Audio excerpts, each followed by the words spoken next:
Welcome, listeners, to another episode of Listen, Learn, and Love, hosted by Richard Ostler. My guest on today's podcast, in our home. This is not a Zoom podcast. Sitting across the table is my long-term friend, Rob Metcalf. Welcome to the podcast, Rob. Hey, Richard.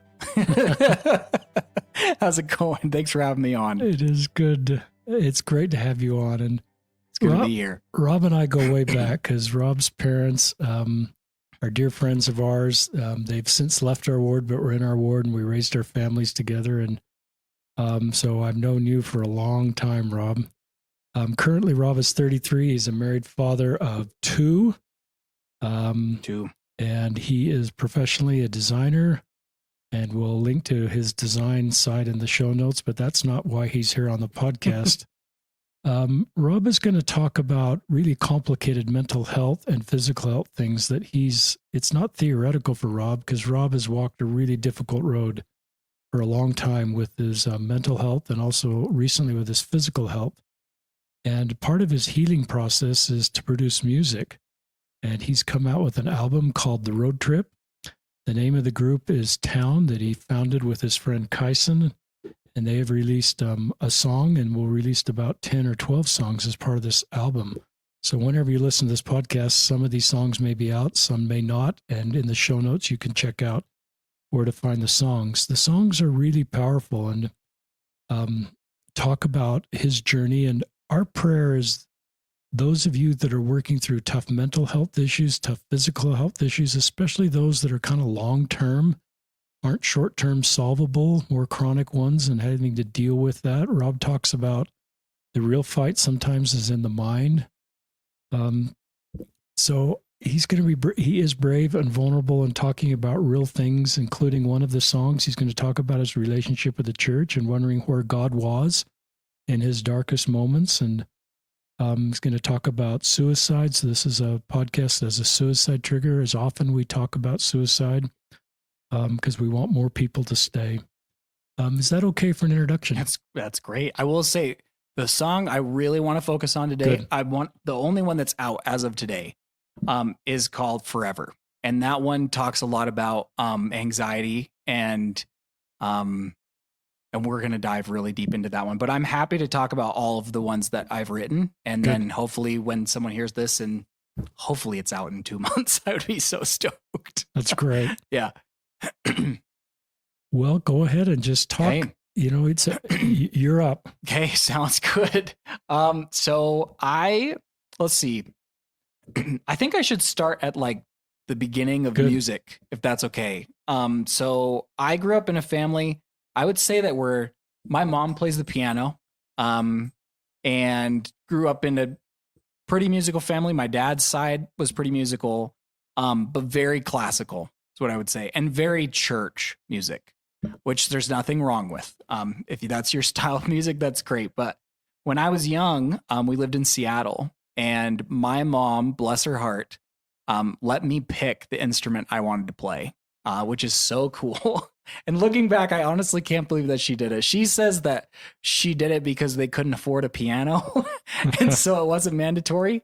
And I at the time, there's debate among my family members, specifically my mom, of who inspired me to pick the guitar. And that's what I picked. My mom says it was our next door neighbor, Karen Sanders, who was an influence. Absolutely. Hearing her play guitar was so cool.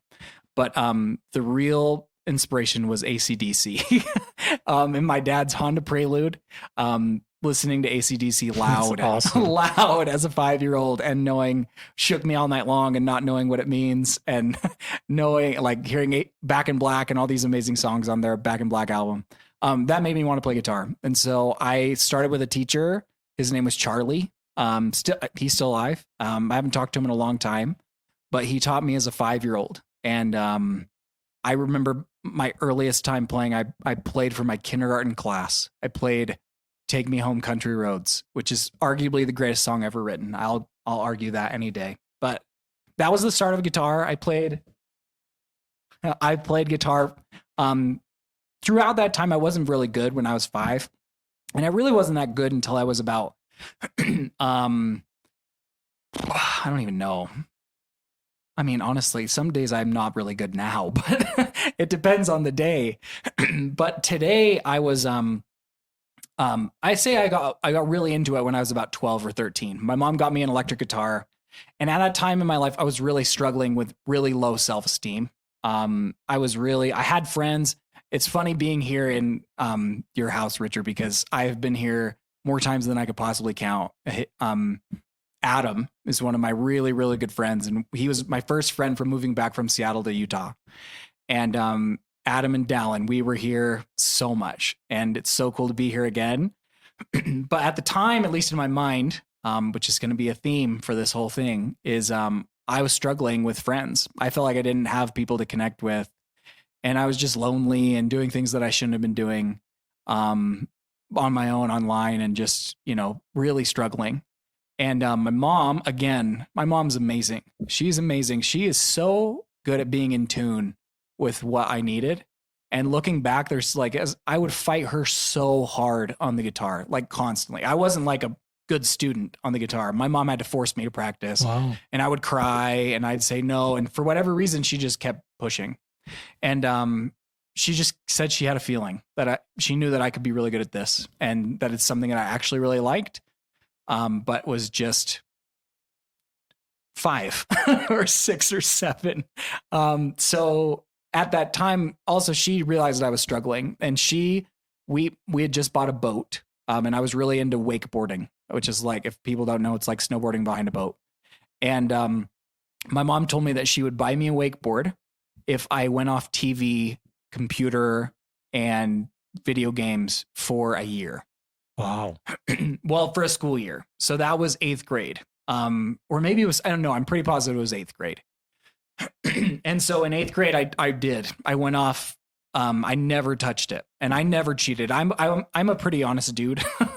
And I really, truly never cheated once. My mom said I could have I think I could do some homework assignments, but she had to be in the room with me. I'm pretty sure was the deal, to make sure I didn't cheat.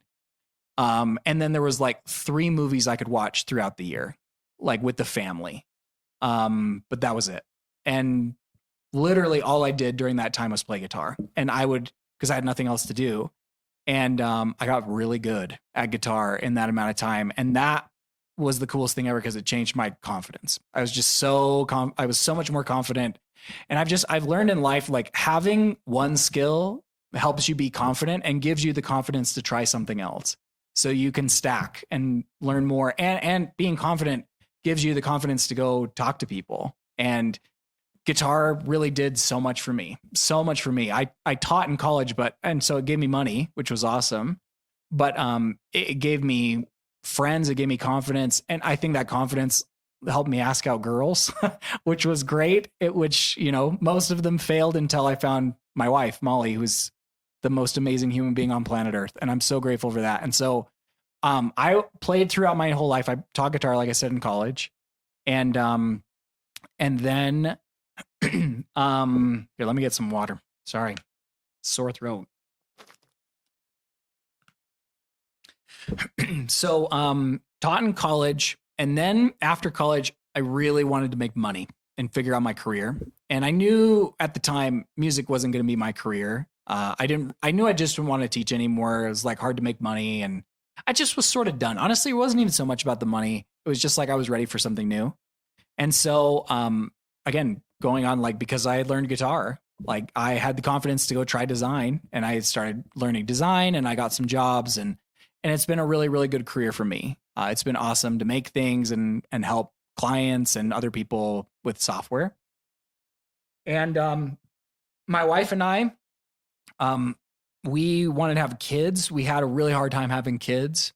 So we had to do, eventually we went through a lot of fertility, just treatments, and ended up having to do IVF, which was really, really hard. I would not argue. I will say for sure it was way harder for my wife than it was for me. And I think that was kind of the first time my eyes were open to what hard meant in life. Because like I said, I grew up in an amazing family. I had a lot of good, a lot of good for a really, really long time. And that was kind of my first awakening. But if I'm being honest, like even back then, I just didn't think I really got it because my wife wanted a baby so much more than me. And I was ready like to have a baby, but like I honestly probably could have waited longer. And now seeing Sunny and our little girl Daisy too, I couldn't have waited. I wish we had them way sooner. But that was like my opening of hard.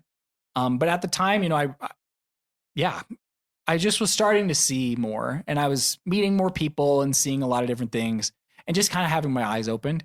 And all throughout that, I still played. But it's actually really weird. A lot of guitar players, like they learn songs. So like, it's like almost like a level system where it's like sort of like golf, it's like I shot an 80. Now I want to shoot a 75, or I want to shoot a whatever, like bring down your handicap, or any sport that has like built-in progression. It's sort of like that with guitar, where people want to learn the next thing and they want to just like progress and keep going.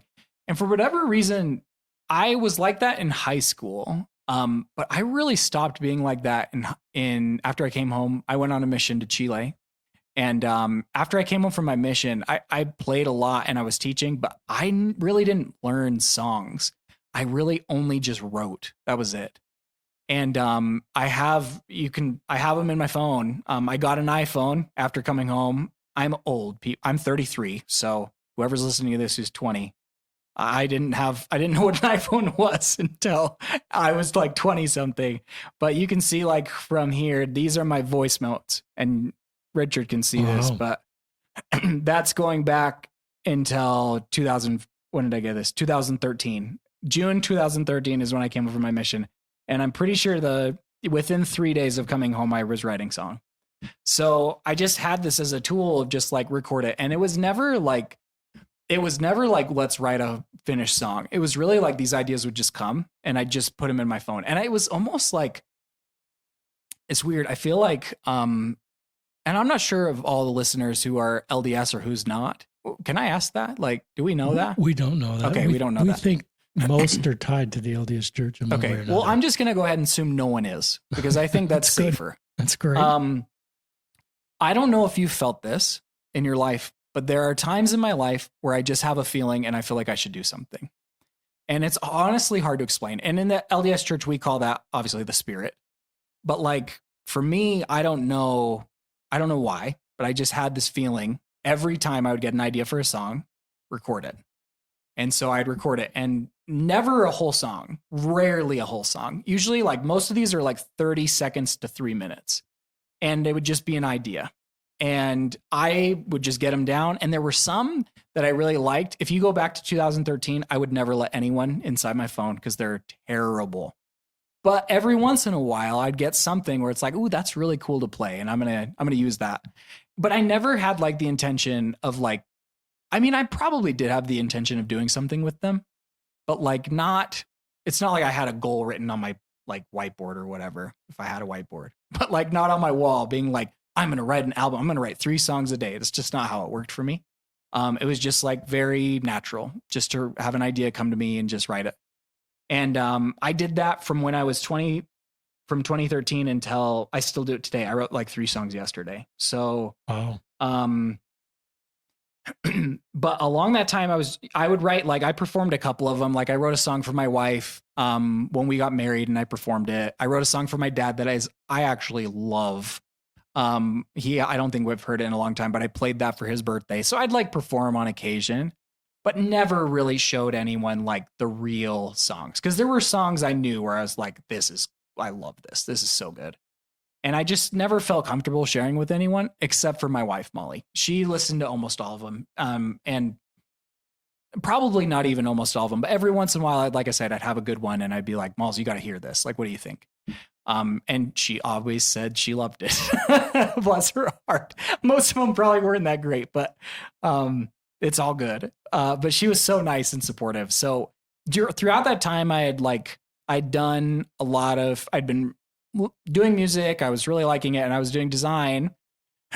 And I was rock climbing a ton. I was like outside a lot. And to be honest, like music was really not like a priority for me at all. Like I would get, like I said, probably like in this time, it was probably only like once every couple weeks I'd get an idea. And I'd like pick up the guitar for a while and be like, oh, that was a cool little riff I just played. And then, so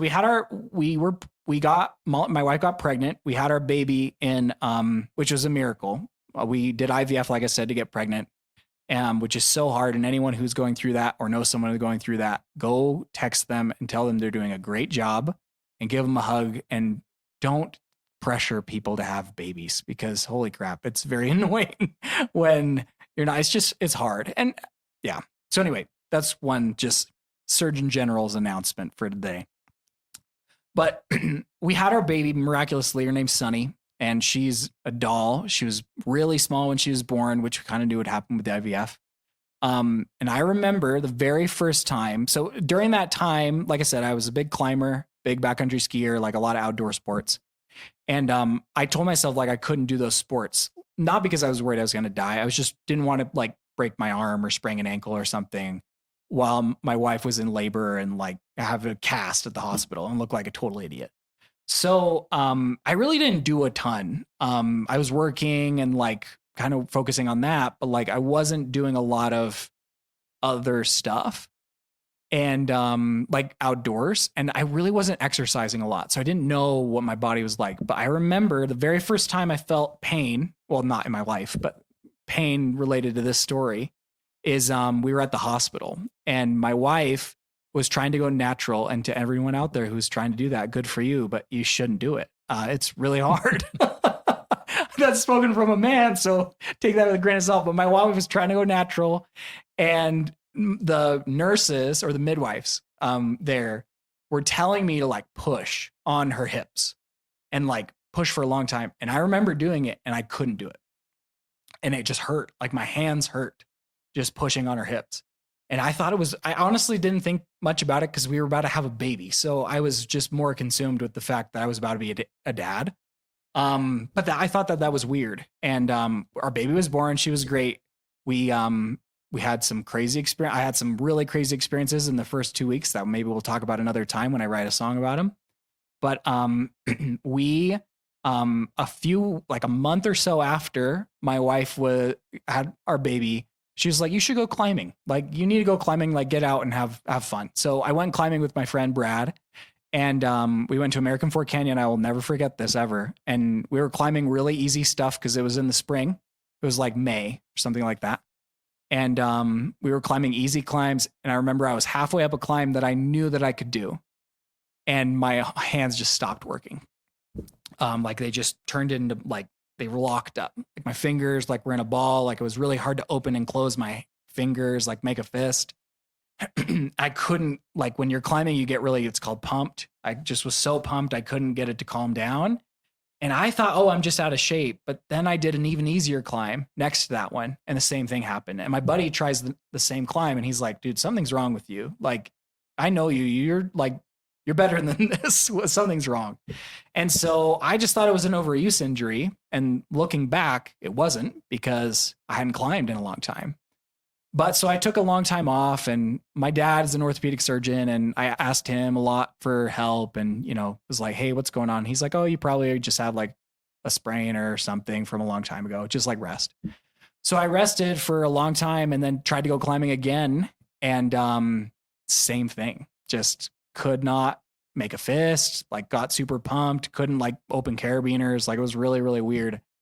And so that kind of started the progression of doctors. And I started to see a lot of doctors, and they all like, first it was like, oh, maybe you have carpal tunnel. Well, maybe you have this. And I would go to orthopedic surgeons and just ask them like, what's going on? And meanwhile, like the pain kind of stopped just being when I was exercising, and it just was kind of hurting all the time. Like my hands just hurt all the time. And no one could really figure out what was going on. And I went to physical therapy. I had an amazing physical therapist through my wife's work. And we tried so hard and nothing would get better. And actually just kept getting worse. And he just was dumbfounded. He's like, I do not know what's going on. And then he recommended that I go see a neurologist. And so I go see a neurologist, and he's like, well, maybe you have MS. And I'm not sure if anyone out there knows about MS, but it is not a disease you want. You really don't want any disease, but MS is a really, truly brutal disease. And you know a disease is bad when they don't tell you what happens online. Like you go and research MS, they tell you the symptoms early, but they don't really talk about what happens later because a lot of times it's really, really bad. Like your body really shuts down, like your nerves stop working, like you can have a lot of limitations. And I remember going to this doctor and, being so nervous for a while. I thought I had ALS. That was self-diagnosed, but they were checking for ALS. And obviously it was really looking back, like I didn't have the symptoms, but we just had Daryl, Darrell McBride, Darrell. Yeah, Darrell McBride in our old ward passed away from ALS. And I don't think there's a worse disease on planet Earth than ALS. So at that time I was really afraid. I was really freaking out and, just really nervous. And the doctor, I remember I went and the doctor said, congratulations, you don't have ALS and you don't have MS, just based on like my scans. And I remember being so angry, not that I didn't have those, but angry that he didn't give me an answer. He didn't tell me what was wrong. And all he said was like, you should be so grateful that you don't have that.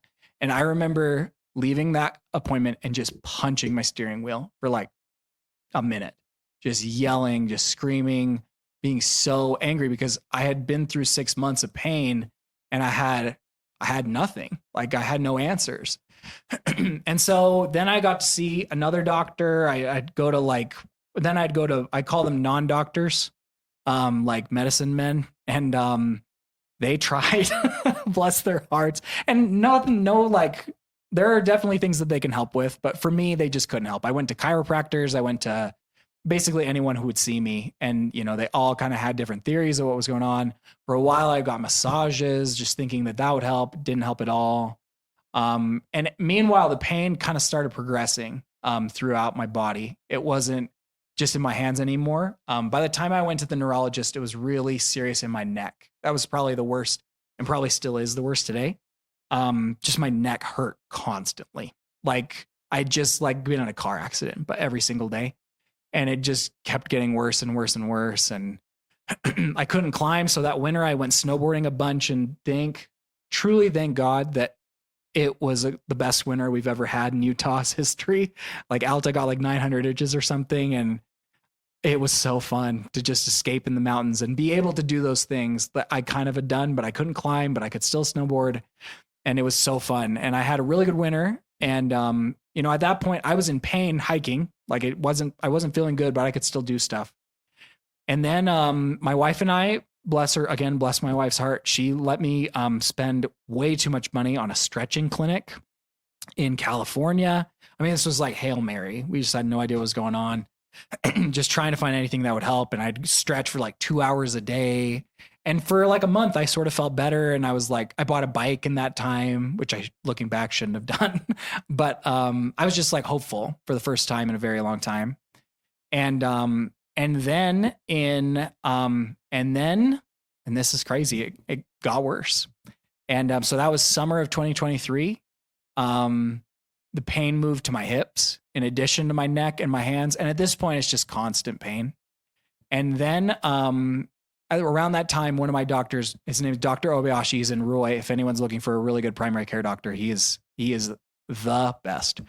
And because he listens, he really listens and he really cares. And he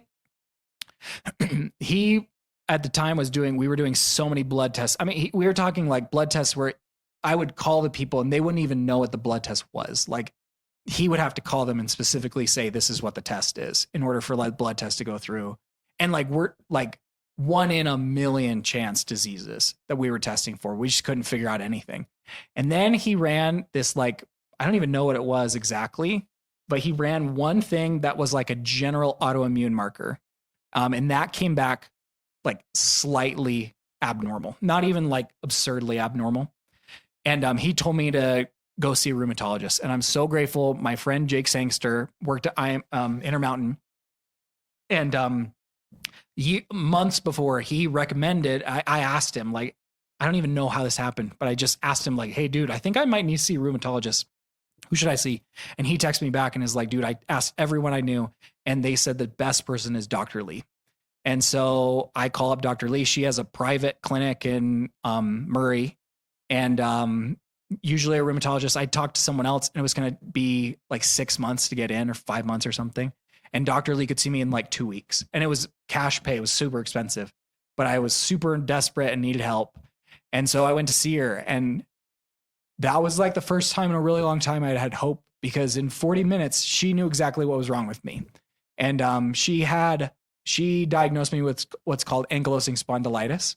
Mine was pretty rare. Usually ankylosing spondylitis is arthritis of like the hips and the SI joint and the spine. And it's an autoimmune disease, meaning your body just kind of attacks yourself, thinking that part of your body is like actually causing damage when it isn't. And so, but mine manifested a little different. And mine was, my body, instead of going after my joints first, was going after my tendons. And that's called enthesitis. And it's basically like having tendonitis, but your body's causing it. It's just like your body's attacking your tendons constantly. And that's what was causing all my pain. And so she, like I said, she diagnosed me in 40 minutes. And I was with her for 2 hours. Like she is the best doctor. If anyone needs a rheumatologist, I'm not even saying, I don't get paid to, this is not a sponsored post, but like she is unbelievable. She's the best, and she's so nice, and she really treats things she cares about people. Anyway, she left, and she was like, Rob, we're going to get this figured out. And I left. I was going to come back when I needed to do more blood work, and I was going to Disneyland with my family. And so she's like, go to Disneyland. She's like, have fun. Like, and I'm like, do I need to like rest? And she's like, no, you're okay. She's like, we're going to start medication once we get back. And so I went to Disneyland with my family, and this was kind of the start of the hard part of my, and I know this, like, that kind of sounds like weird, but truly this is the hard part. So I was in Disneyland, we were in the airport, and we were in downtown, we were walking, I was like walking okay, and we got to downtown Disney, and suddenly, I don't know what happened, but I couldn't walk anymore. My body just like, I just couldn't walk. I was in so much pain that like, I couldn't walk. And when I tried to walk, it's like my body would stop me from walking. Oh. And I could sort of walked, but I remember I left my family because I knew I needed to go back to the hotel and walk. And we were like, our hotel was like through downtown Disney, like where they have all those things, the shops and everything. And I remember walking downtown Disney by myself. No, my family's not there, and I'm not mad at my family. I needed to go by myself. They should go and have fun. But I had to leave my daughter and my wife, and I'm walking down downtown Disney, and I'm going so slow that old ladies in wheelchairs and walkers are passing me. And I can't walk any faster, or else I start having these spasms and I'm in pain, and nothing works anymore. And I remember going back to the hotel, and I literally just stayed in the hotel for a long time. My family finally convinced me to get a Jazzy scooter. And I had a Jazzy scooter and I'm, like I said, I had gone from being a very active, like very healthy kid a year before to, I mean, no, not even a year. 3 months ago, I was snowboarding up and down mountains, and suddenly I can't walk anymore. And that's really when I really started to freak out. I really felt like I was just really nervous, really anxious about my health. And I was really scared about just what could happen in the future, and things just got really bad. And then Dr. Lee comes in and puts me on this med, and within like 4 or 5 weeks, I'm feeling good again. Like I can kind of walk. I played softball with my friends, and like I literally remember being in softball, and I had to literally limp to first base and get intentionally walked so that I could get on base. And then I had to have someone come and run for me, and everyone asks me like, what's going on? And I would have to say, oh, I have arthritis. And it was really, really hard. It was really, really hard. But the meds kind of kicked in, and I started feeling better. And in the fall, I went to Moab with my friend, the same one who told me about Dr. Lee, Jake Sangster, and we rode bikes, and like we just had so much fun, and I was like doing good. And like this weird like up and downs, like you're hearing this in the story, and like that was the hard part. It was like some days I'd feel like a month I'd feel terrible, couldn't walk, and then the next month I'm like back doing to what I was doing.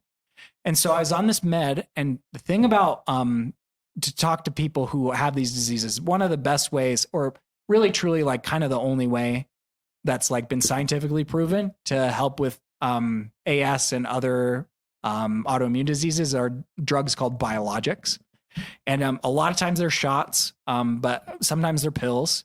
They're almost always extremely expensive, and they save people's lives. They take you from like being in bed crippled to having a life again. The problem is there's a lot of them, and there's not a test you can take to figure out which one works. There's not like you just have to try them. And sometimes they work and then they stop working. Sometimes they'll work for years and stop working. My sister-in-law and my father-in-law both have rheumatoid arthritis, and they've been on the same drug for 20 years. And last year it just stopped working. And so now my sister-in-law, my father-in-law is doing okay with his meds, but my sister-in-law, bless her heart, she's going through the ringer on her trying to find a med. And the same thing happened to me. So I was doing good through like September, October, and then November, the meds stopped working. And I could just feel I could feel my body just slowly creeping. Ooh, that should be a song. Could feel my body slowly creeping back into the pain. And my wife and I and our daughter went to Chicago to visit my friend Spenny and had so much fun. But when I came back, I was like really, really sick. And within like 3 weeks, I was back to not being able to walk.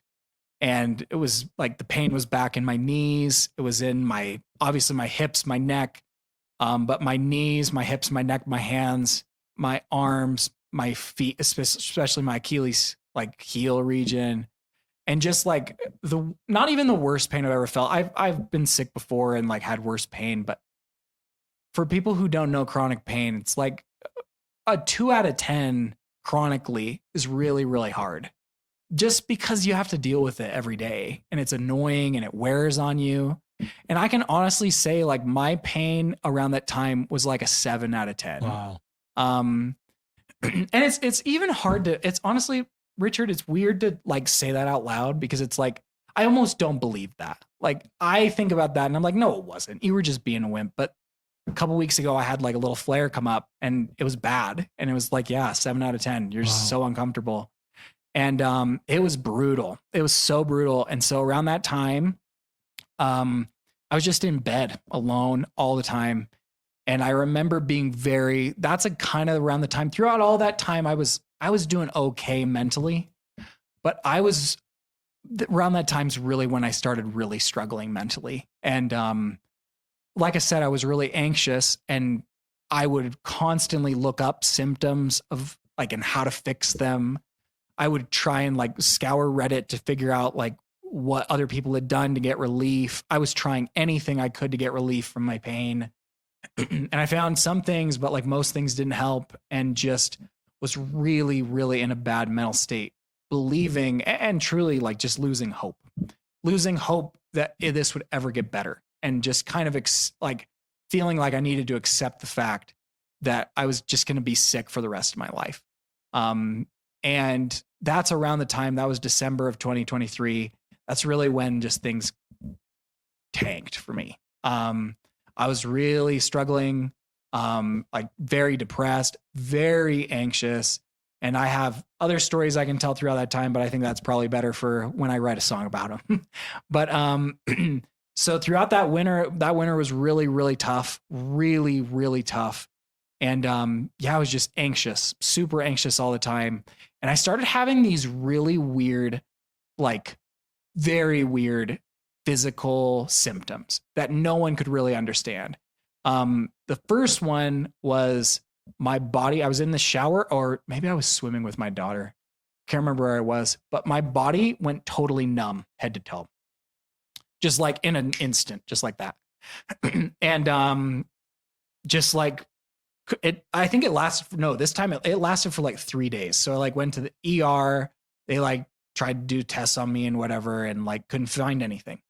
And so they just said like, it'll go away, and it eventually did. But then in the back of my mind, I'm like, holy crap, what was that? Like something's really wrong. And always worried like, oh my gosh, what if Dr. Lee got it wrong? What if I don't have AS? What if I have something worse? What if I do have ALS? What if I have MS? What if I have this? What if I have cancer? What if I have all these things? And just that anxiety just fueled me like crazy, and honestly fueled my actions throughout my day. Just being afraid that I was gonna like, I would just look things up constantly. I would not leave my house because I knew like if I would leave my house, I'd be in pain. And I was afraid of being in pain and not having all of my meds, or not having my heating pad, or having these different things with me. And so I'd stay home, and that really contributed to just being depressed and being anxious and not really being able to function. And so I had a couple other weird things happen. But around that time, Dr. Lee, bless her heart, we kept trying meds. I tried another one that failed. And eventually we started this drug called Ringvoq, which is, for me, the drug that worked. And this is, I don't really care if people use Ringvoq. There's different drugs for everyone, but that happened to be the one that helped me. And it took like 6 weeks to feel anything. The day that I started taking Ringvoq, my pain jumped and I was at an 8 out of 10. Wow. Which, like, people might hear 8 to 7 and hear that's not a difference. There's a big difference. And to me, at a 7, I could work. And I would work in bed. This whole time I was working, I didn't take time off, which I'm so grateful for. Work was truly the thing that kept me going. But but anyway, I at that time it was like an 8. And at an 8 out of 10, you can't work anymore. You're just kind of in bed, like in the fetal position, just like trying to get through the day. And I had 3 days of that. And then Ringvoq kind of kicked in a little, like maybe a little bit. And then like 2 weeks after that, I had another little bump. And then Dr. Lee told me it would be 6 weeks. And like 6 weeks on the day, I'm like, holy cow, I kind of can walk again. Like I feel okay. And I would get out of the house. And I remember getting out of the house for the first time in months and just being like so grateful. Oh. Like being able to go for a walk with my daughter and take her out. And it was the coolest thing, just being so grateful for all these amazing, like just seeing the birds and seeing the trees and feeling the grass on my feet, like just the things that I never thought that I would care about were just so cool. And so I continued to get better and better and better. And it was so awesome. And then this is where the album comes in. So during that whole time, I was actually one of the hardest points. During that time, I kind of started playing music a little more, especially in like November when I was really kind of struggling. And then in December, my pain got so bad I couldn't play guitar anymore. And I remember like that was a really big moment for me because it made me realize how much I really missed music in my life and how I really wanted to do it. And I just sort of said to myself, you know what, if I just sort of like, wait, I don't know if I was making a deal with God or I was just making a deal with myself, but I just said, you know what, if I ever get better from this, I'm going to write music. I'm like, I've got all these songs on my phone. I'm going to do it. I'm like, because really, like I said, I was staring down like these diseases in my head, not because someone diagnosed me with them, but I was so afraid that I was going to die.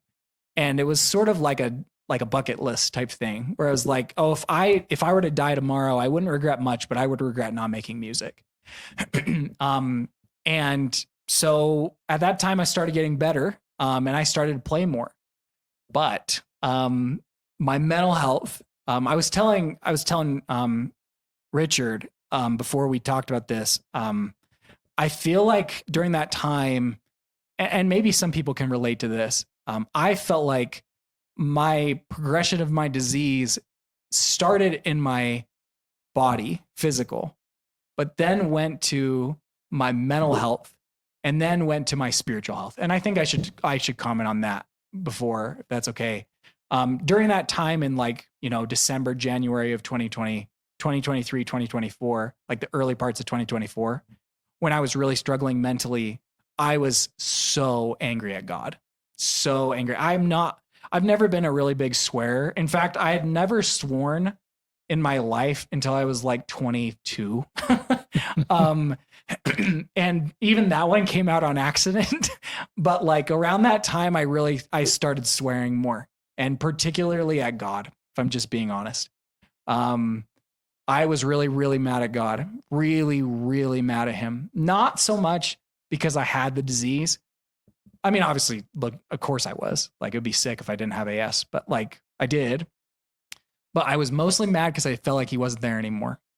And even though I prayed, I actually listened to one of the podcasts you did, Richard, with McKay before, kind of talking about the same thing. A return missionary who's gay, talking about his story and saying like I was doing everything I was supposed to, but it didn't work. Like, and I felt, and again, I can't imagine going through what he went through, but for me, I can kind of relate to his story of being able to say like, I was doing what I was supposed to do. And again, I never even like, of course I wanted God to heal me. Truly I did. I wanted him to at least give me some relief, but it would have also been nice if he could have been there. At least I could have felt him more. And I just never did. And throughout my hardest times, and again, even now being able to talk about this in like a more positive light and having a lot more perspective and feeling a heck of a lot better. Like I still don't feel like I look back on that time and I still don't think I did feel him, and they tell that story in when you're in primary or young men's about the footprints in the sand where Jesus is like, you're walking with Jesus. And then when things were hard, you feel like he wasn't there. And then it's like, well, Jesus was carrying you. And to that story, people would tell me that and I just get so furious at them. I'm like, shut up. That's not what happened. Like I would have felt him carrying me, obviously, because I was praying. I was I was going to church when I could. I couldn't go to church a lot because I was so sick. But we would I remember my wife and I would go to church and I literally couldn't sit in the chairs or the pews. I had to sit out in the foyer and sit in the couches because that's the only way. And I remember being at church and I could last for 10 minutes. And so we would time it so I could take the sacrament and we would leave. And then I'd go home and sleep and just be in pain for the rest of the day. But I just felt like I needed to go because we both did. We were like, we need help from God. And my wife throughout all of this was just a rock. She was a rock, unbelievably strong. I don't even know honestly how she did it. And maybe looking back, maybe that's how God was helping me, is he was helping my wife. But even saying that out loud, I'm like, what the heck, God? Like, it would have been nice if he could help me too. But so during that time, I really, really struggled spiritually. I never really stopped praying, but I was like, started praying probably less fervently. Kept reading the scriptures, kept going to church, but honestly, just mad, so mad constantly. And so anyway, I started feeling better. So that was like, honestly, throughout all of 2024, I was just mad at God. And I then kind of started feeling better physically in about May of 2024. And by June, I was feeling pretty good. And by July, I was feeling really good. Like I was back biking. And again, it's the miracle of these drugs. They're just insane. And it is unbelievable that a human being made those drugs. I am so grateful for those drugs. But during that time, I started playing guitar more, really wanted to find people, but I had this crazy weird thing start happening where, again, I was feeling pretty good, but I started having this tingling feeling in my face. And it's really hard to describe. I don't have a beard. I don't know if you do pictures on the website, but like people can see me and I'm 33, but I look like I'm about 22. And when I'm skinny. But I like where a beard would be, I can't grow a beard, but where a beard would be, I had this feeling like electricity was going through my body. Wow. And it felt like someone had hooked me up to a battery.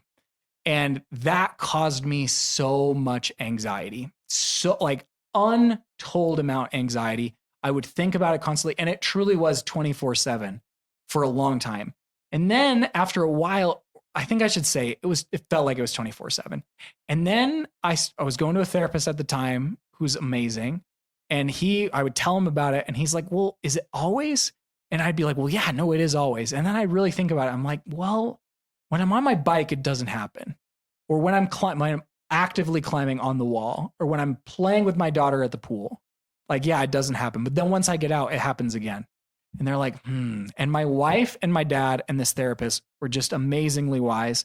And I want to be really careful with how I say this because it's, this went on for months. This like feeling of like intense, and that caused even more anger at God, at just my situation, even though I was feeling so good. And I remember people coming to me, and like these were people who had seen me not be able to walk at Christmas. Like I remember leaving my family party because I was in so much pain and barely walking out of there and just bawling because I was so sad about having to leave and being in pain. And my cousins were so sweet and gave me a hug and like tried to be supportive. But like, then they see me 6 months later and I'm not there anymore. And I'm like walking and I'm like biking. And every person comes up to me like, Rob, you must be so grateful. And again, I want to just punch them because I wasn't grateful at all, because to me, this new anxiety and this feeling of tingling in my face was just as bad as being in pain. And it truly was just as bad as being in pain, because being in pain, like you can be in bed and like kind of veg and like you can't do much. But now it's like this thing is always with me. I'm so nervous that this is going to be something bad. Like what is this? And no one can give me answers. And I start going back to the doctors and I just think, do I really have to do this again? I'm like, are you kidding me, God? Like, I have to do this again? And so I ended up going, my wife, my dad, and my therapist. I don't know if it was together. They might have texted each other, let's be honest. But they all came to me sort of at different times and said, Rob, I want to be really careful with how I say this to you, but I kind of think what's going on is in your mind. And immediately I'm like so mad. I'm like, you're thinking I'm making this up. And they're like, no, that's not at all what we're saying. We're saying the mind is so complicated. And I'm like, yes, the mind is very complicated. And they said to me, they're like, we think that there's something chemically going on in your brain that's causing your feeling of tingling in your face. And I was like, okay, fine. I've got nothing else to try. I guess we'll try. And I asked my therapist, he's like, what do you think it is? And he gives this list. And one of the things that he mentions was OCD. And I'm like, I've never heard of that before. I thought that's when you just clean your hands a bunch. And he's like, no. And I then learned a bunch about OCD. And he sent me to a therapist that specializes in OCD. And for a long time, the therapist, we started working together. I was going twice a day. Can you imagine? Oh my gosh. But I was going twice a week to Springville, and I live in Midvale. So it was like an hour drive.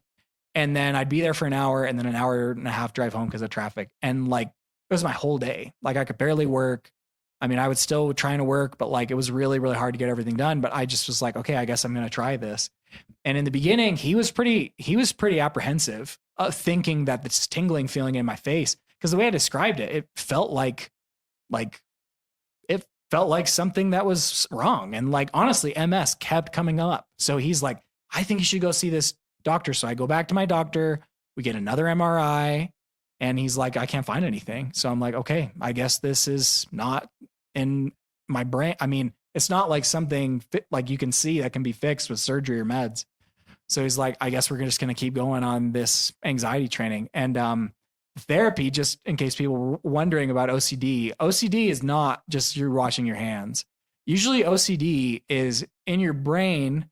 You have so much anxiety that it's like a loop that happens. And this, I'm not a therapist, so I might be wrong, but this is what I was told. And this is what I understood is you have like this something that triggers your OCD. And then that trigger causes you to think something. And that thought causes you to feel something. And then that feeling causes you to do something to try and get rid of that feeling. But then that doing something usually causes like some relief momentarily. But then that just keeps feeding that circle. And that loop just continues and continues and continues. And that's certainly how it was with me. And it took a really long time because my triggers were really weird. A lot of people have, Dick and I before were talking about scrupulosity, which is like when you're, like you're worried about making like sinning. And so you do things to avoid sin, or you obsessively confess your sins. For me, I had a couple things that I was doing. One was obsessively looking things up. And so I would get this feeling of tingling and I'd instantly go to my computer. And this was before ChatGPT was really big. I don't even think I used it. Thank freaking heavens I didn't have ChatGPT. But I would go and Google everything. And I was reading medical journals, trying to figure out what was wrong with me. And that would give me some relief because I'd be like, oh, I think it's this. And then things would calm down.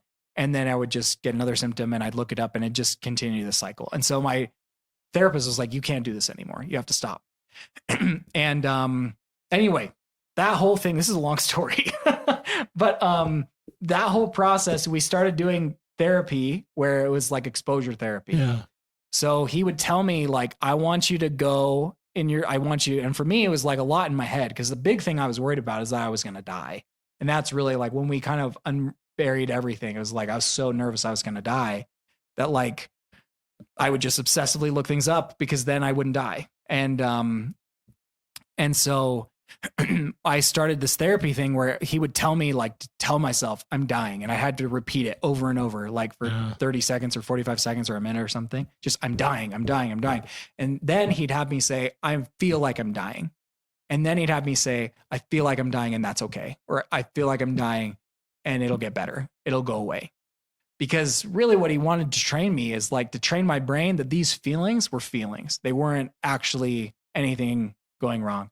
And like I wasn't dying. And I can honestly say this now it's what is it? August 2025. I can honestly say I really didn't start feeling like this worked until 2-3 months ago. It took that long for me to like maybe like maybe 4 or 5 months ago, maybe. But I was going to therapy twice a week for like 5 months, once a week for another 3 months, like putting in so much work, doing my exercises, meditating, like doing all of these different things to try and get myself to calm down. And finally now it's like, holy crap, I can breathe. You know what I mean? Like, and now I've started to realize like, okay, that whole thing, that tingling in my face, I still feel it. I don't feel it every day, but on occasion I'll feel it. And I know what I need to do. I need to tell myself like, it's okay. It's like, that's your OCD. That's your anxiety. Because really OCD is just a really intense feeling of anxiety. And I don't mean to minimize it by saying that, but OCD is under the anxiety umbrella.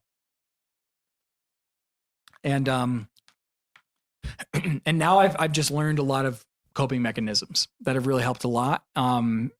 Just breathing has been huge.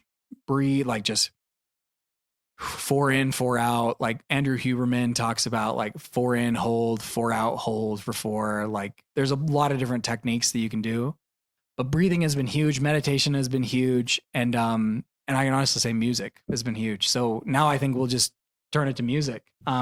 And this is kind of short, but then Dick, I'd love to have you ask me questions just based on what people hear.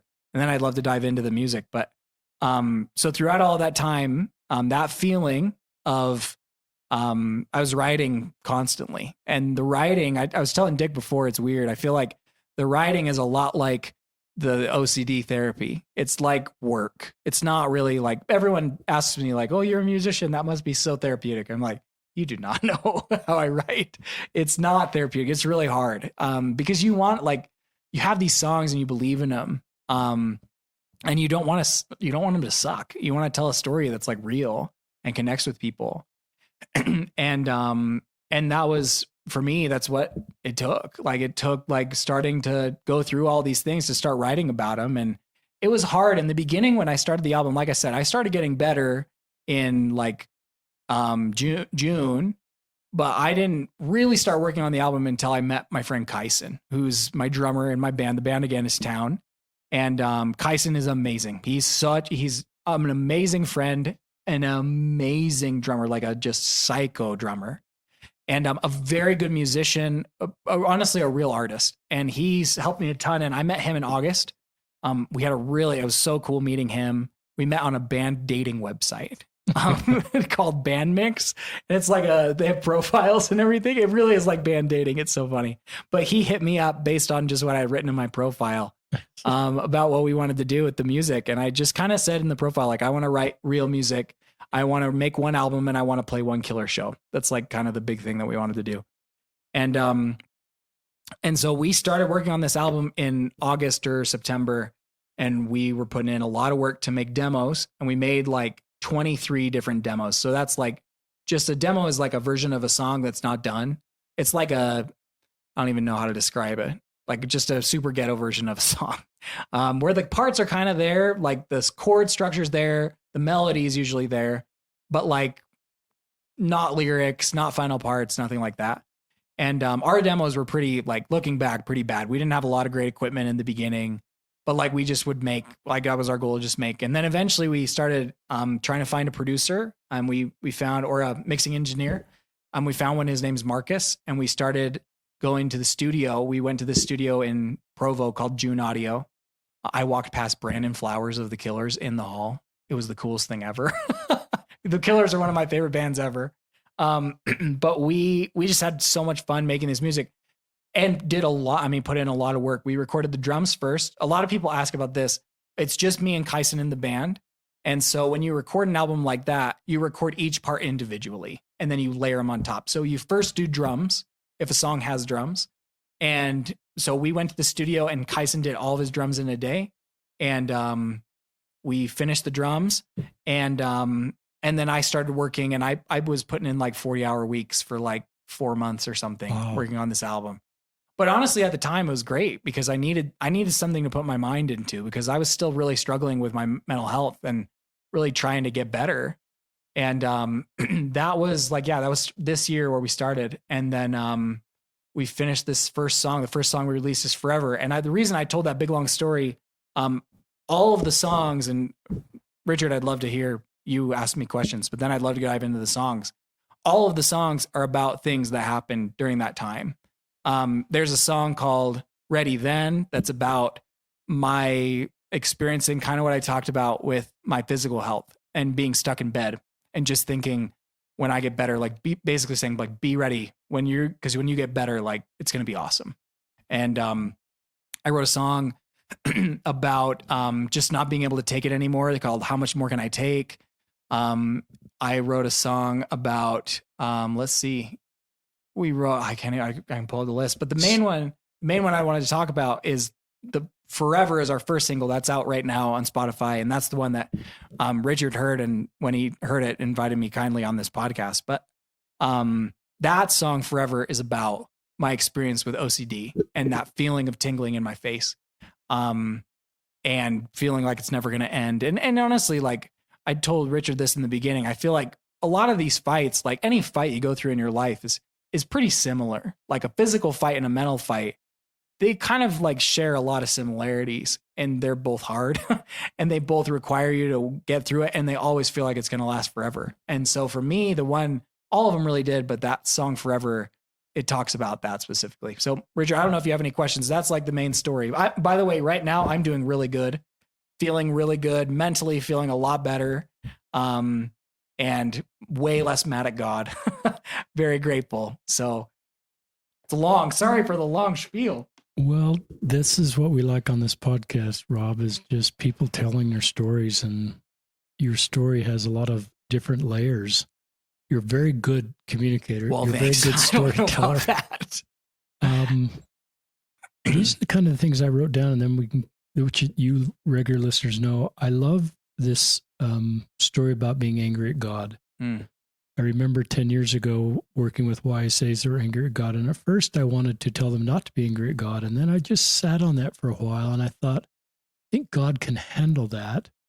And I think it's healthy to process that, because if I just tell you not to be angry at God, that's not going to solve. No. And so I think anger's got to go somewhere. I've always felt like there's a period of time, and it may come and go. It may not just be 3 months and then you're over. It may come and go, but I just think God can handle it. And I think if we tell people not to be angry at God, or we think that displeasures God, I don't think that's true. And this feeling that he's not there anymore, and Jesus, when you look back, the steps were there and they weren't for you.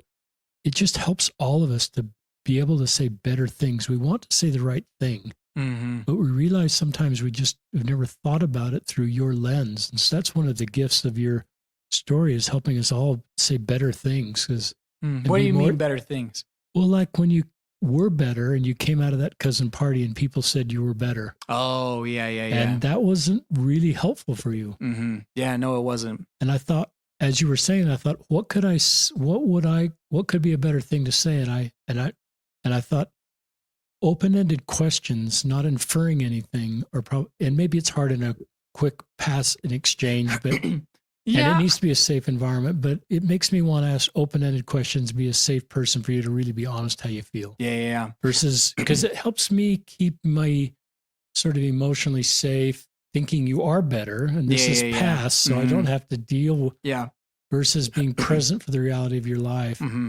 Yeah. So, I think that's spot on. I'm sure. I know that a lot of it sounds like what you were saying in the beginning, like. You tell on this podcast, you tell stories about people's challenges. Yeah. Whether that comes in the form of mental health or LGBTQ or physical health or whatever.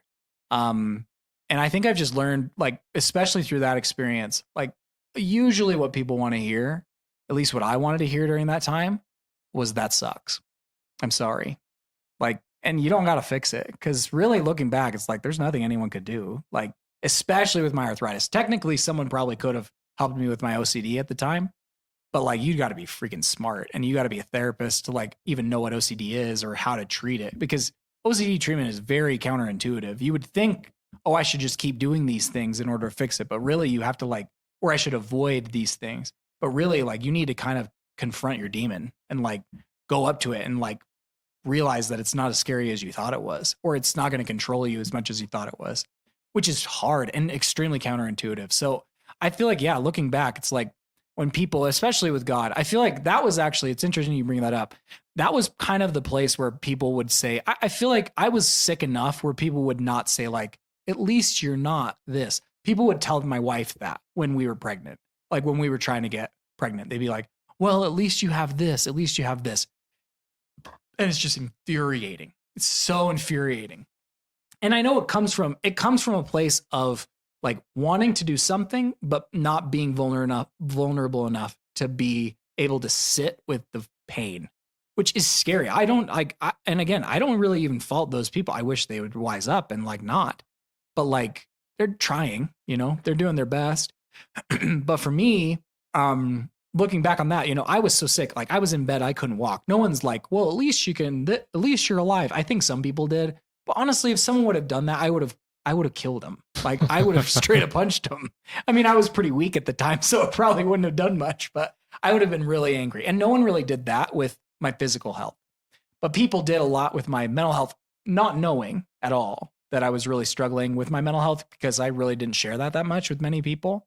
And it was really ongoing. Like I shared it for them, but then I think people made an assumption like, oh, I'm sure he's doing good because he's healthy now. He's biking. Yeah, he's biking. Clearly he's better. And it's like, well, no, like life's pretty complicated. But the spiritual part was harder. That was something where that was a lot harder when people said like, oh, well, no, God really is there. Like he is, I promise. Like I feel him. I know he's there. It's like, that's not what I needed at the time. My wife was just truly and honestly, the reason I got through it is because of my wife. Truly. She was so kind, so amazing, and so good at talking because she knew exactly what to say always. She would tell me like, it's okay to feel like that. It's okay to feel mad at God. Exactly what you said, it's not about like God. And she would say the exact same thing. God can take it. She's like, if you're going to be mad at anyone, go be mad at God. And I think, yeah. So for me, that was hard when people would come to me and be like, well, God's really there. Just hang on. Like, well, this is what you got to do. You just got to do this or this or this. And honestly, at the time, it was like, I think I was just on my own journey. And I think maybe, I don't know. I still think about that a lot. I don't know if there's an answer. I'm curious what you think, but I've thought a lot about like with all of these things, like what's God's role in that? Is he the source? Is he does everything happen for a reason? I don't know. I don't know if anyone knows, but I don't know. That was a great segment. I love what you said. That just sucks. And that's what we don't want to say that because we think sometimes that's adding to your pain, but I think it's validating your pain to just say it sucks. I don't have any answers and I'm present. And I wrote down as you were talking, this is a beautiful love story with you and Molly. Yeah. And what a credit to Molly for the wonderful wife she is. And absolutely. And the partnership you have. Yeah. The section about anxiety was fascinating. And this line, all in your mind, kind of would obviously trigger anybody that heard that because it's not the best way to say that. Yeah, totally. But when you kind of then talked about there may be chemical reactions in your mind going on, that's when it seemed to open up the door to you that maybe there's something. Yeah. So I admire your courage to, be willing to dive into, the OCD. Yeah, thanks. And it sucked. And you've got 3 people that love you and there's something there about people that love you. And it wants me to be more humble to accept people's ideas, even though that's really, it's triggering to hear it's all in your mind because it diminishes on one level, diminishes the complexity in your pain. Mm-hmm. OCD is fascinating. We've talked about it on the podcast. We've got a son that has scrupulosity. We've talked about that on the podcast. And I learned so much in that, obviously the compulsion, if you think your hands dirty, you wash your hands. Or if you think you're not clean, you confess and reconfess to a priesthood leader or to God. And what this was going on with you. And so ERT, exposure response therapy, I think is what it's called. Yeah, I'm pretty sure that's it. Is, you know, our son was told to just accept he's not perfect or not completely clean, or that he's going to have intrusive thoughts, and God still loves him. And people with dirty hands are taught to just live with dirty hands and accept your hands are going to be dirty. And you sort of accept the outcome. In your case, you're talking about, I could die. Yeah. And you don't want to die, but if you sort of, you're exactly right. The therapist would tell you things that you don't want to do as part of that path to heal. No, not at all. Yeah. And credit to therapists for figuring this out, and credit for you for sticking in so long. And that's a beautiful segment for other people. There's maybe so much undiagnosed OCD. Tons that people have. Well, there's a lot of, I feel like I heard someone say that 1 in 5 people in the US has OCD. And I gotta be honest, I kind of think it's higher than that.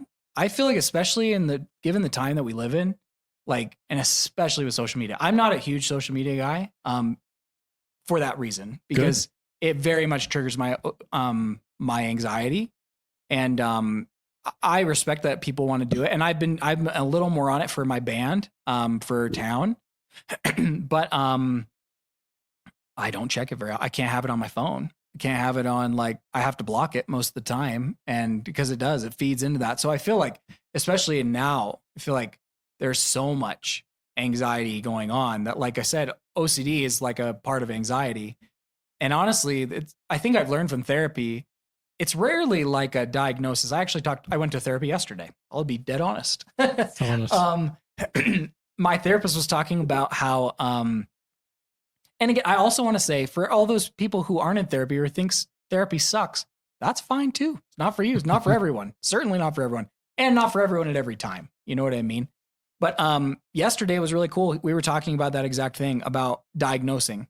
And I really think that, like, therapists, I'm not sure if anyone else has felt this, but therapists aren't like doctors where they, like, you have this, like, give you the pamphlet and, like, here it is. And I asked my therapist why yesterday. At least my therapists have not been in my life, like the 3 who have, like, sort of diagnosed me with stuff. And they said, because it's complicated. Like, your brain, like, the brain is, and because the diagnosis is complicated, like OCD is one thing and anxiety is another, but there's so much carryover between the two that, like, sometimes what I'm experiencing, like with this tingling in my face, sometimes it was just like, it wasn't my OCD triggering it. Sometimes it was anxiety because I was anxious about getting work done. And I had to, like, I wasn't like obsessive or like didn't have a compulsion to it, but it's like, holy crap, I've got this project I got to do. And now my face starts tingling and I'm like, oh my gosh, it's this. And so I just think it just shows me that, like, yeah, the mind, like I said in the beginning, the mind is complicated. The mind's really, really complicated. I wrote down as you were talking, therapy is not a moral failure. And we need docs and we need therapists. And so absolutely. There's culturally, sometimes it's hard for men to go to therapy. It's hard for men to talk that they're seeing a therapist, and you're sort of destigmatizing that. Well, I don't know about that. I will say, I think even for men, I've just found, I think people can see this about me. Like, I'm a pretty emotionally open person, but I've been like that since I was really little. Like, I've always been very emotional, and I think it's not something like I force myself to do. It's like, I would cry all the time. So you have to learn to talk about your feelings when you're a crier, you know? And I think a lot of men don't, like, they don't have that. They're, like, not criers. And so for them, it's like they learn to bottle it in. And I think bottling it in, honestly, is really good sometimes. Like, there's a lot of times in my life I look back and I regret saying things that I shouldn't have said because I was so emotional. But man, sometimes you got to let it out. You've got to talk. And it doesn't even need to be therapy. You just got to tell someone, a friend, you know, someone how you're feeling. And I've just found in my life, it just helps a ton. I love this, the way at the beginning of the podcast, I'm going to come back to your music, and maybe this is a good lead in of your mom, Jane, and the guitar. Oh man. And yeah. And the spiritual promptings, you know, my mom, you know, my wife that you know well, obviously, Sheila's and their best friends is just the same way. It just has these intuitions about things that can be done. And so her commitment to the guitar, when it was choppy for you for a long time. Not choppy is a nice word. It was brutal. It was brutal. The fruits of that work in your life right now, we wouldn't be on the podcast talking about an album. No. You'd still have the mental health and the physical health challenges, but you have this music. Yeah. Yeah. And you've got an album out and you produced a song. Yeah. And Yeah. you formed a band and you're talking about real things. Yeah. We're talking about a we're lot. going to link to Forever, the first song in the show notes, but talk more about anything you want to do with the songs or the album or the music. Sure. I'd love to talk about that. So Forever, you can go listen to it. I want to just read, if that's okay, the first verse of Forever. So it gives people a taste. I will say, my mom would classify our music as headbanging. So if any of you don't like rock, it might not be for you, but we do talk about some cool stuff. So I feel like I'd encourage you to check it out, but it's not for everyone. And this song in particular, we are not quiet. But Your life has not been quiet. Well, yeah, the life's not been quiet. That's a good point. The first verse of Forever, Forever is a song that has like 4 main instruments. I think I'd like to talk about those first. Maybe it has 5. It has drums. It has guitar. It has 2 guitars. One is in the background doing this like kind of cool, like it sounds more like a keyboard than anything else. And then it actually has a keyboard. And the keyboard, our intention with all of these songs, but especially on Forever, I'm really proud of the work Kyson and I did on this. And it took, I mean, we probably scrapped Forever. Forever almost didn't make it on the album. We didn't think we were going to do it. And Kyson's the one who really pushed for it. He was like, go, Kyson. It has to be on the record. He's like, dude, this is like one of our best songs. You have to do it. So Forever, kind of the things that unlocked Forever for me is I had a synthesizer. It's actually like on my computer, but I wanted this feeling. I just had this inspiration one day. Again, like I have my voice memos, like on my phone.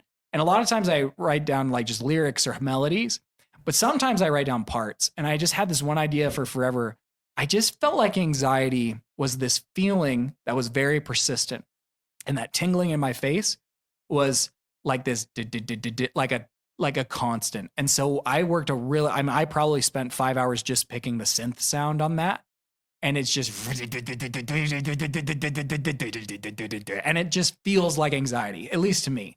And then Forever has this really, really fun guitar that sounds just angry. It's just furious. And then it has a bass and then the vocals. I mean, I do sing it. I don't know. I'm very self-conscious, not self-conscious, but you sounded I gotta great. work on my voice. And your voice is you can go a lot higher than I thought you could. I can definitely go high. That's one thing my brothers are saying. But I do want to read this, the first verse and chorus of Forever, if that's okay. So the first verse is, they say it's nothing. It's probably in your brain. They say be patient, won't always be this way. But what if they're not right? And it keeps on going, honey. Reckless nights where I'm all on my own. And then the pre-chorus is, so I just hold my breath, but I can't seem to let it go. And then I say, oh, they might be right, but that don't seem to help me know. And then the chorus says, I can't,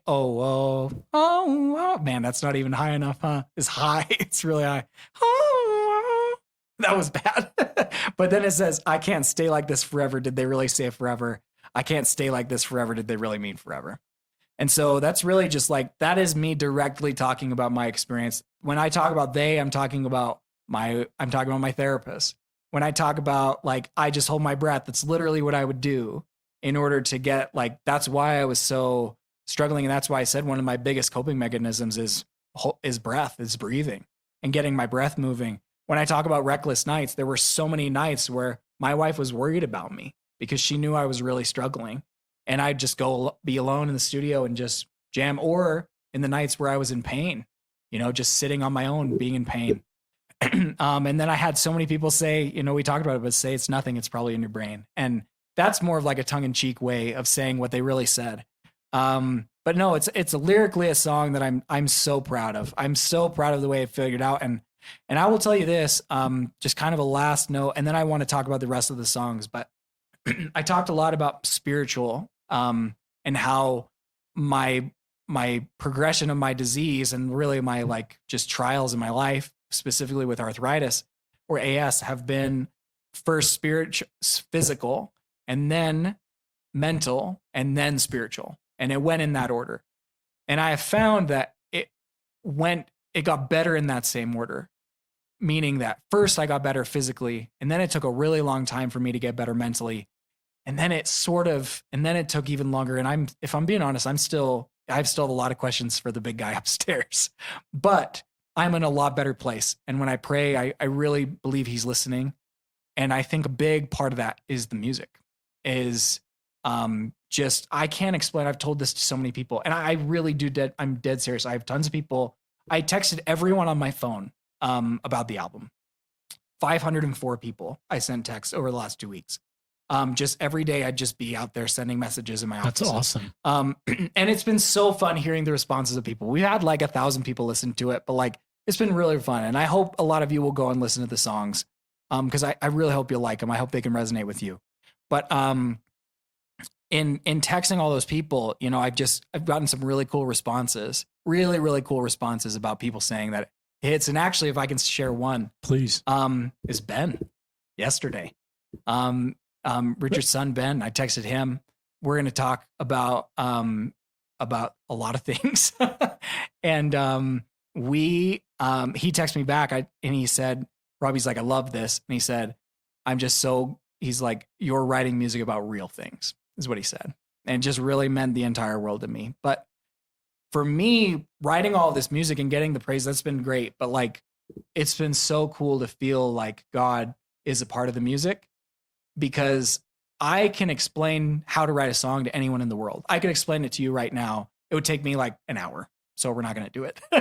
Maybe that's another podcast, but I know that it can. Like, it's not as complicated as people make it sound. It really isn't. If you're at a keyboard, if you know any piano, I can teach you in 20 minutes. But like, it's really, really not that complicated. But so you can learn it. But the one thing I just can't describe to people is how you get an idea. And I actually think that that's true with all ideas in the world, that are good. I feel like there's such like, we can make such like a sequential, like businessy, step-by-step process for things. But man, ideas just don't work like that. Ideas are magical. And I can truly say, like, for me, a lot of these songs, all of them, frankly, didn't just have one magical moment. They had many magical moments where I felt like God was telling me, hey, what if you did this?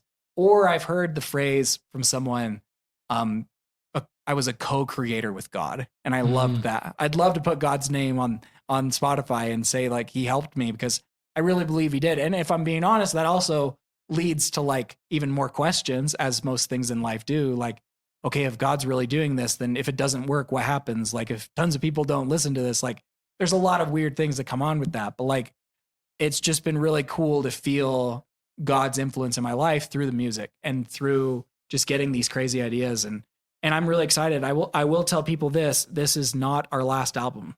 I have 100 more ideas that I really like. And some of them are even more like that than this. I've had dreams where I wake up from a dream and I have the full song in my head, and I go out in my studio and I play it, and in 10 minutes the song is done.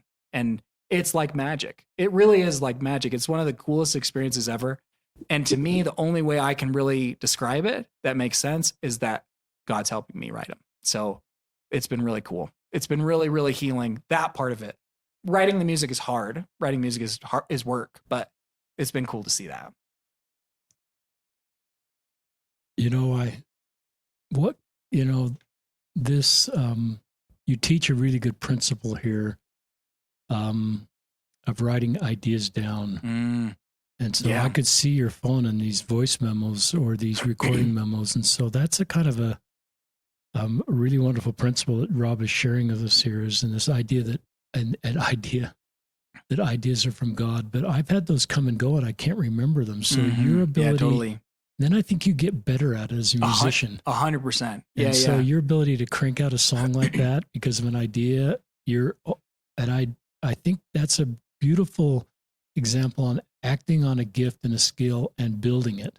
Well, and that you even want to write multiple albums because you're so confident in this space, and you have that the sort of the sky's the limit. Yeah. And you're not necessarily trying to judge by how many people listen to this if you're going to write another album. It's just, you're going to write albums. Yeah, I'm going to write albums for sure. Yeah. There's probably a lot of reasons why your older self will look back at I sometimes talk about our older selves, listeners. Your 53-year-old self is going to talk, if he could sit right here and talk about what you've just accomplished, your first song on your first album, and see that 20 years, I bet it's going to be, I don't want to put any pressure on you, but what you've just done right here is remarkable, but it's also, I think, a pattern for what you will continue to do.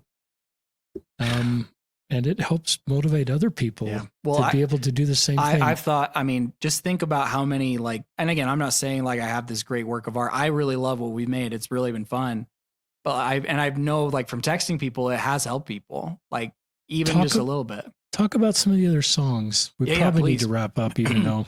I know we're going long. If we need to cut stuff, that's fine too. No, we never cut stuff. There's 10 songs on the album. Forever is the one I just mentioned. These are not in order. It's been very hard to pick the order, but I'll just read the ones that I have in my phone in the order they're in. Ready Then is a song that I wrote about being sick in AS when I was in bed. And that one's really cool. That one came to me. One line came to me. I can see the clouds, but I don't know how high they are today. That line came to me very quick, and the rest of the song took a long time. Larry is the one comedic relief song of the album. That is about my old car, my Subaru. It's very awesome. It was orange or white? It was white. Yeah. The orange, the Baja. I wish it was that one. That'd be awesome. But no, Larry was great. Midvale is a crazy song about, I witnessed I was like a first responder, I guess you could say, to a pretty bad car accident where a lady had a seizure. A young girl, like 23, had a seizure and crashed into a McDonald's. And we like cut open the airbags and tried to get her out and tried to stop her from swallowing her tongue and waited for paramedics to come. And like rubbed her leg thinking she was going to die. And I would love to meet her one day, but that's that song. Grandma's Song is really pretty. That one comes out pretty soon. We're doing 2 more singles and then the album. Grandma's Song is about Alzheimer's. And my wife's grandma, we lived with her for a long time, her and her husband, and she had Alzheimer's really bad. And it's certainly about her, and it's written in the perspective of someone like her husband singing a song, or like how I would sing the song to Molly if that were Molly. Still Miss You is a song that's about suicide, actually. And I know we talked a little bit about that, and maybe sometime I can come back on and talk more about that. But I've had a multiple experiences with knowing people who I loved who were suicide. And actually, I found a stranger. It was a crazy story. That's another time, but I found a stranger who had taken his life, and I was like the first person to find him.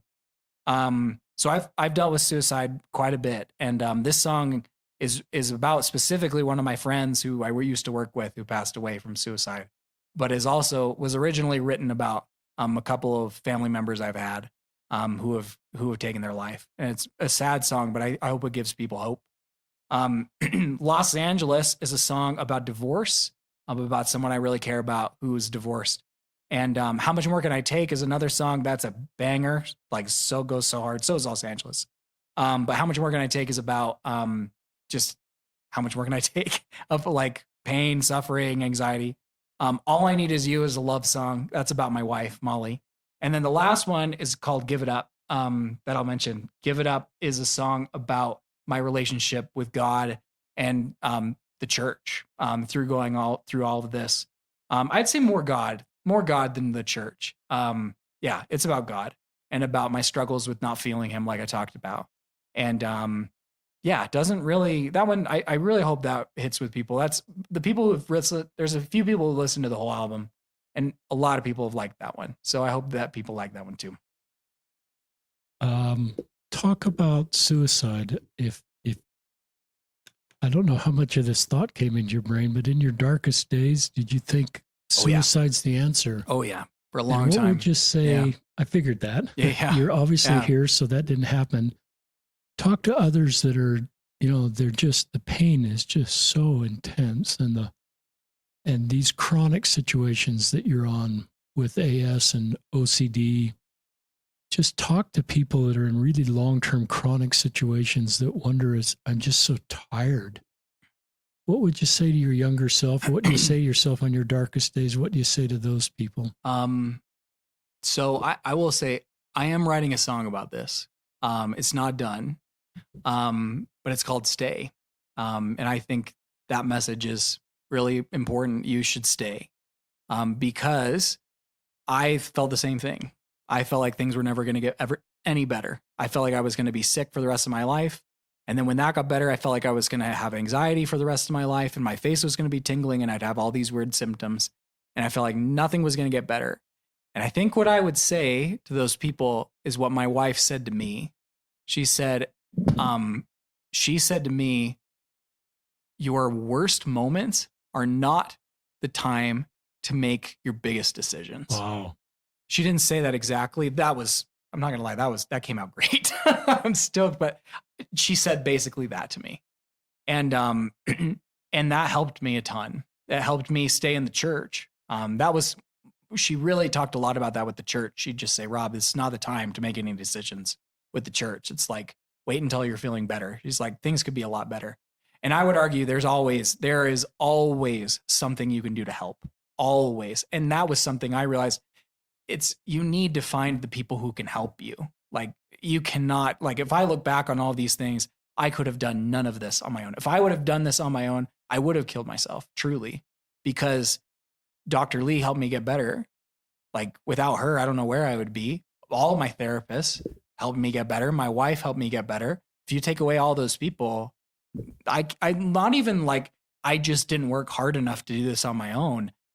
I couldn't do this on my own. There's no way I could have done this on my own. And it took time for me. And it's hard. It's hard to ask for help, especially and again, we didn't really talk about this. I was kind of saving. I didn't really want to talk about, I have another story that I don't want to talk about today, if that's okay. Fine. But, because it's about that song Stay. And I think it's one of my favorite songs I've ever written. And, that will be on a future album. That's great. Or maybe in a musical, or we'll do something with it. But that song to me is summarizing exactly what I'm talking about. And things can get better. And that's coming from someone who truly didn't believe things would get better for a full year of my life. And that's also importantly to say, that's coming from someone who never thought life could get that bad, who then it did get that bad for, and then got out of it and got out of the pain. And if I can do it, you can definitely do it too. But you got to get help. And the first step is just ask anyone for help. Because there's someone who loves you. That's for sure. That's great.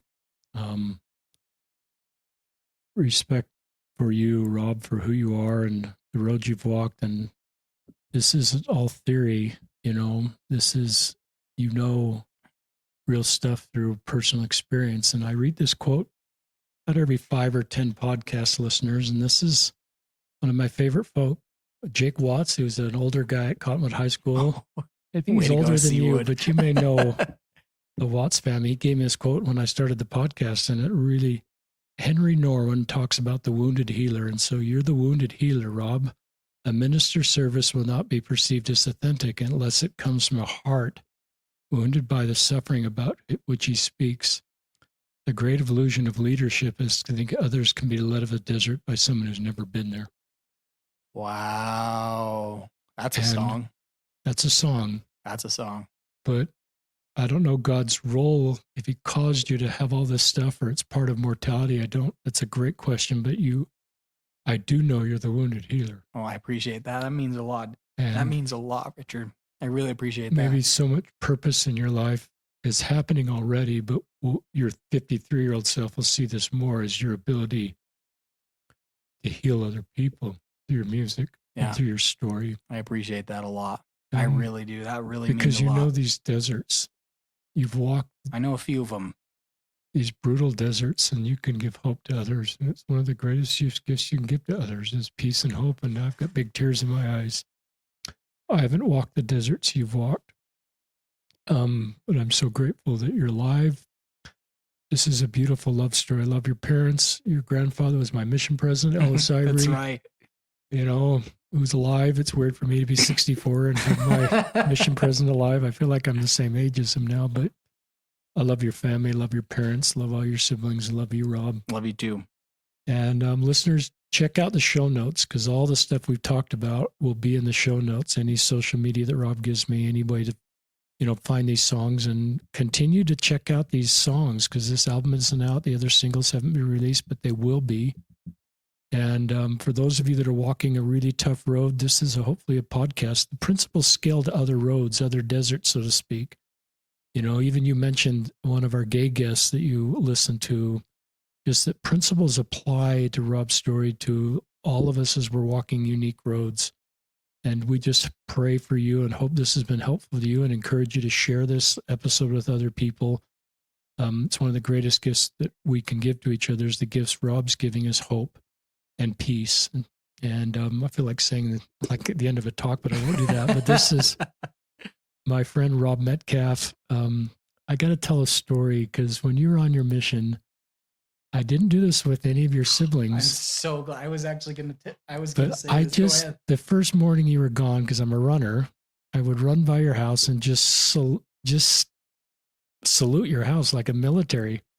It was just my way of acknowledging that you were on a mission. And I just think I did that the first day you were gone, because we had kids going on missions, and I just did that for the whole time. I never did that with. And then when your next sibling went on a mission, I'm not going to do that again. Well, I appreciate. What's funny?